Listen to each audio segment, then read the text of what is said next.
Hello बच्चों, कैसे हैं आप लोग। जल्दी जल्दी आप लोग लाइव में जुड़ जाइए। आज टोटल 20 ऑब्जेक्टिव क्वेश्चन करेंगे। प्रत्येक क्वेश्चन के लिए आपको 5 सेकंड का हम समय देंगे, तो जल्दी जल्दी आप लोग लाइव क्लास में जुड़ जाइए।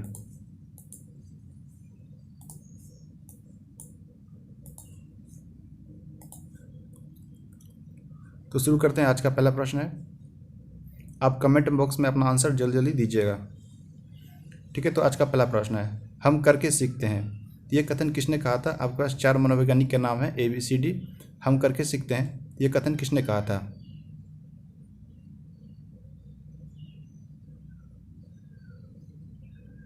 जी, आप लोग आंसर दीजिए कमेंट में।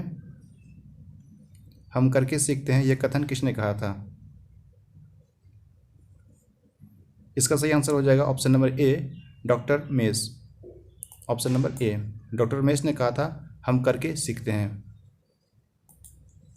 अगला प्रश्न है हम लोग का, एक बालक काली गाय, काला कुत्ता तथा काली वस्तुओं को देखकर डरने लगता है, इस प्रकार के अनुबंधन में निहित है।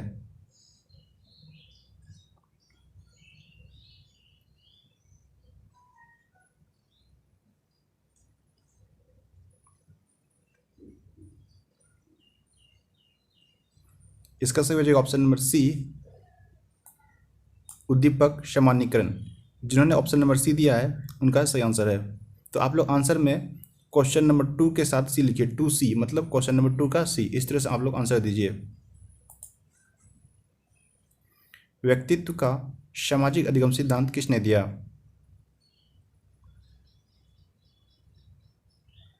जल्दी जल्दी आप लोग चैट बॉक्स में आंसर दीजिए।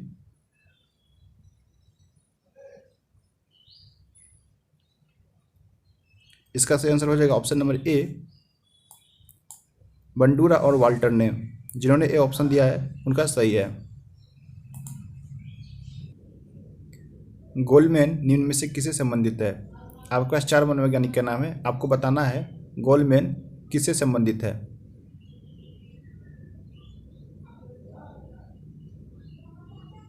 आप लोग चैट बॉक्स में जल्दी जल्दी आंसर दीजिए।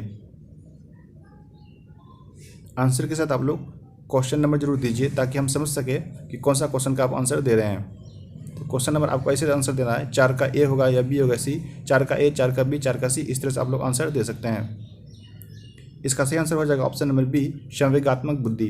गोल्डमैन जो है संवेगात्मक बुद्धि से संबंधित है। निम्न में से कौन सी बाल्यावस्था की एक विशेषता नहीं है। आपको बताना है इनमें से कौन सा ऑप्शन है जो बाल्यावस्था का विशेषता नहीं है।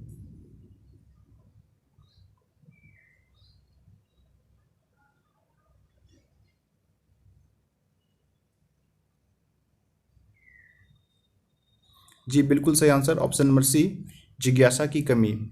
जब बच्चे बाल्यावस्था में होते हैं वो काफ़ी जिज्ञासु होते हैं, तो जिज्ञासा की कमी बाल्यावस्था की विशेषता नहीं है।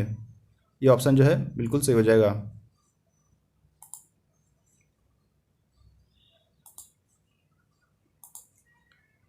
अधिगम, अनुभव और प्रशिक्षण के परिणामस्वरूप व्यवहार में परिवर्तन, यह कथन किसके द्वारा दिया गया था। अनुभव, अधिगम, अनुभव और प्रशिक्षण के परिणामस्वरूप व्यवहार में परिवर्तन होता है, तो यह कथन कौन से मनोवैज्ञानिक के द्वारा दिया गया था।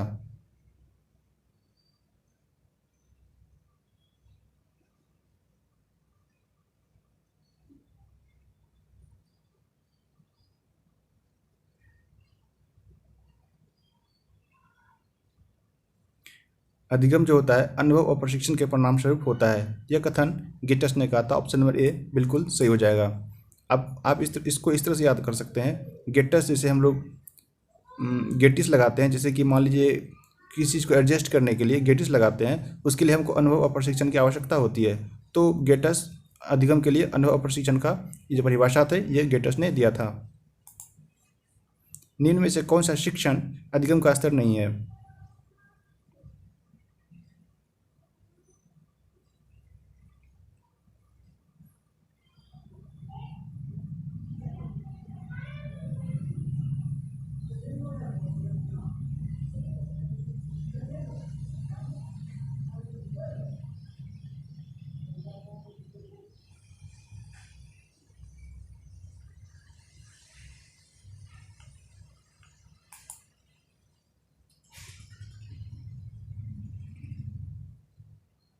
सही आंसर हो जाएगा ऑप्शन नंबर डी, दूरवर्ती स्तर। ऑप्शन नंबर डी बिल्कुल सही आंसर हो जाएगा।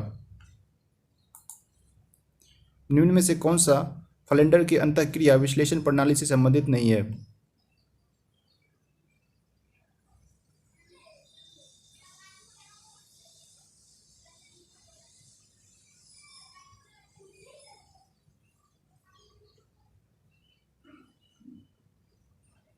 सही आंसर हो जाएगा ऑप्शन नंबर सी, अभिभावक कथन। ऑप्शन नंबर सी, जिन्होंने ऑप्शन नंबर सी दिया था उनका सही आंसर है। निम्न में से कौन सा सृजनात्मक प्रक्रिया से संबंधित नहीं है? आपको बताना है सृजनात्मक प्रक्रिया से कौन संबंधित ऑप्शन नहीं है। आप लोग जल्दी जल्दी वीडियो को लाइक भी कर दीजिएगा और सेशन को शेयर जरूर कीजिएगा।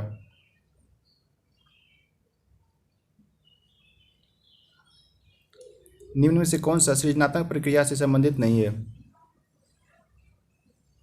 जी बिल्कुल सही आंसर है ऑप्शन नंबर सी, अभिप्रेरणा है। अभिप्रेरणा सृजनात्मक प्रक्रिया से संबंधित नहीं है। ऑप्शन नंबर सी बिल्कुल सही हो जाएगा। स्टैनफोर्ड बिने परीक्षण मापन करता है। स्टैनफोर्ड बिने परीक्षण जो होता है वो किसका मापन करता है? आपके पास 4 ऑप्शन है, जल्दी जल्दी चैट बॉक्स में अपना आंसर दीजिए।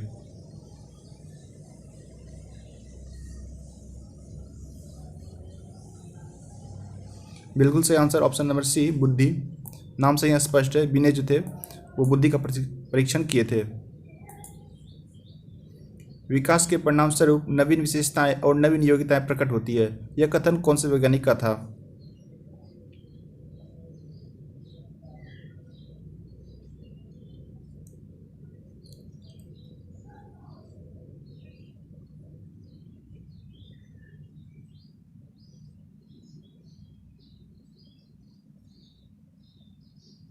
सही हो जाएगा ऑप्शन नंबर बी, हरलॉक।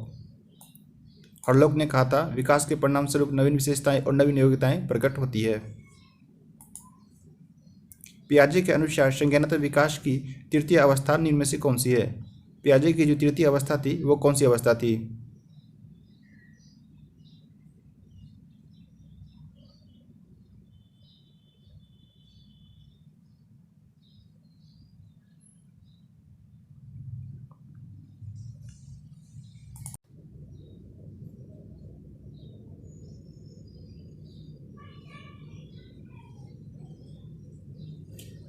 सही हो जाएगा ऑप्शन नंबर सी,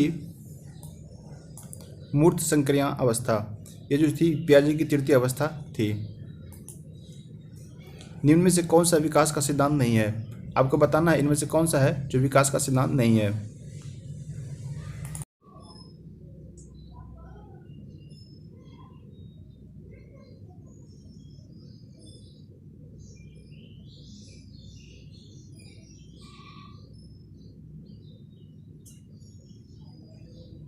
सही हो जाएगा ऑप्शन नंबर ए, अनुकूलित प्रत्यावर्तन का सिद्धांत। नीचे जितने भी देख रहे हैं सभी विकास के सिद्धांत हैं। सही आंसर हो जाएगा ऑप्शन नंबर ए, जिन्होंने ए दिया था उनका बिल्कुल सही आंसर है। मूल प्रवृत्तियों को 14 प्रकार से किसने वर्गीकृत किया था? मूल प्रवृत्तियों को 14 प्रकार से किसने वर्गीकृत किया था, किसने अलग किया था?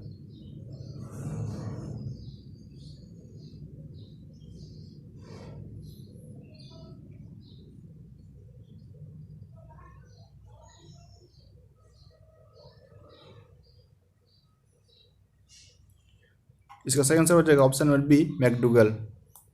ऑप्शन नंबर बी, जिन्होंने ऑप्शन नंबर बी चुना है तो उनका बिल्कुल सही आंसर है। बुद्धि के द्विकारक सिद्धांत का प्रतिपादन किसने किया था?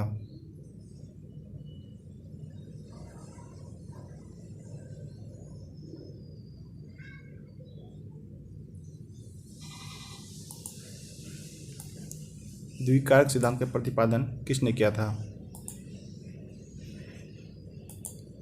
सही आंसर हो जाएगा option number B, Spearman. Spearman ने किया था द्विकारक सिद्धांत का प्रतिपादन।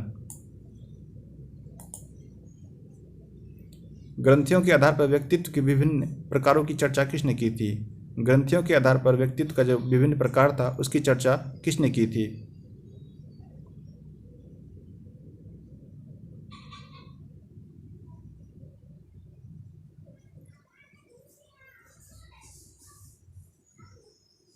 सही आंसर हो जाएगा ऑप्शन नंबर ए, क्रेसमर।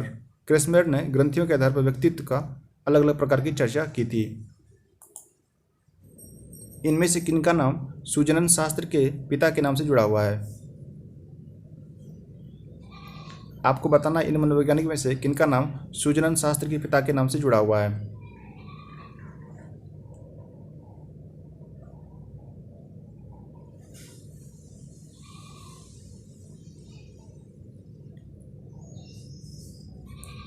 सही आंसर हो जाएगा option number B, Galton. Galton का नाम जुड़ा हुआ है। सीखने में प्रयास व भूल के सिद्धांत का प्रतिपादन किसने किया था?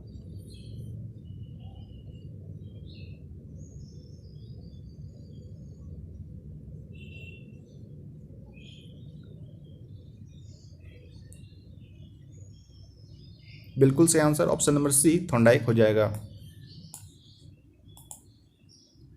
क्रोध व भय प्रकार है। आपको बताना है क्रोध व भय किस प्रकार का प्रकार है।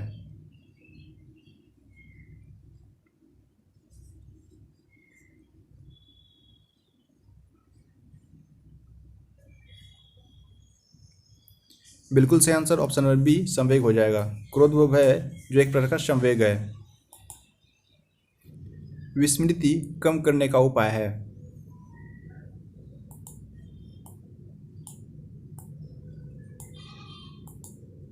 विस्मृति मतलब भूलना होता है दोस्तों। तो भूलना जो भूलने का जो क्रिया होती है हम लोग की, उसे कम करने के लिए हम क्या कर सकते हैं?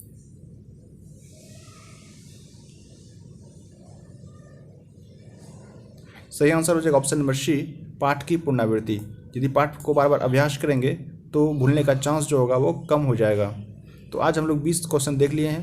अब मिलेंगे अगले वीडियो में। डेली हम क्विज़ करते हैं मंडे से फ्राइडे, तो अब डेली आप मेरे साथ जुड़ सकते हैं। सबका धन्यवाद, मिलते हैं अगले वीडियो में। तब तक के लिए बाय बाय एंड जय हिंद।